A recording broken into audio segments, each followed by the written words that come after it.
mấy thì cái gì là mấy cái gì thế này gấp này cái sốt Sudan cái gì ngay ở mày mà bao giờ cái quê là bốn cái quê của mày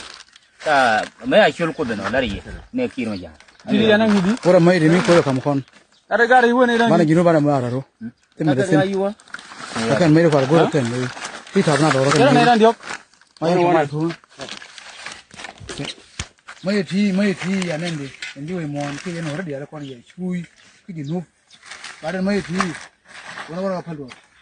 akan mai kon bana mo gino mara ro ana mai to ya ngai akan mai bar mo gino mara ro kalau ada tu ke channel kon la yap ke tu mai ba khul man ngai kan nan ne ki lor ba o ma ja ngai kan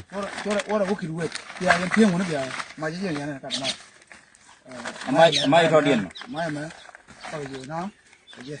ui ui giờ mi ui giờ rồi trái ko ne yo ne cái chuyện sao cái long quạ bi ne ya ro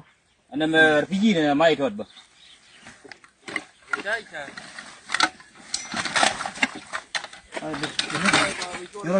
nem rồi sai char mức khi chưa được sai em bao giờ yên gì nubi bây ngày hôm nay chơi là rus này liu mai ria rus này chắc cái mà yang biệt đuôi cái gì ya no chẳng biệt khớp nhiều này cái gì đuôi cái cua bầu khớp bia này cái lịch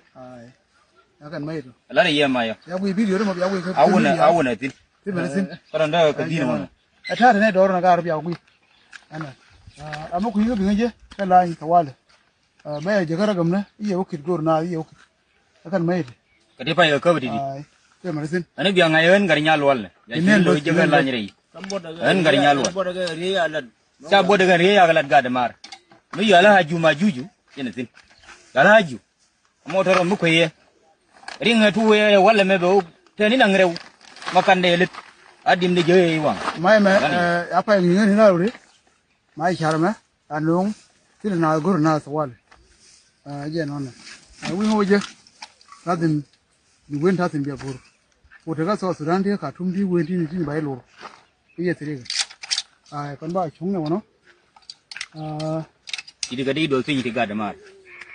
ko ya wan ye kan ni na ka tan kati do sin ti bur gi jiken ya ga lo ngi je mai budang jok kalain RPG kare chai du atone ya ga chole mut pai ko mai ku chai chole mut pai mai balari ne jinubin mi chui ke ya maro du ko kan mai ri ba ya dan bal wo fin go ajen mai char ya ne ye ye dable ye yen ti ni ko na ko yo asal bakir wonne ro bana ga wona sel ma dong ko kir bo pin wala sene me masalam da ye da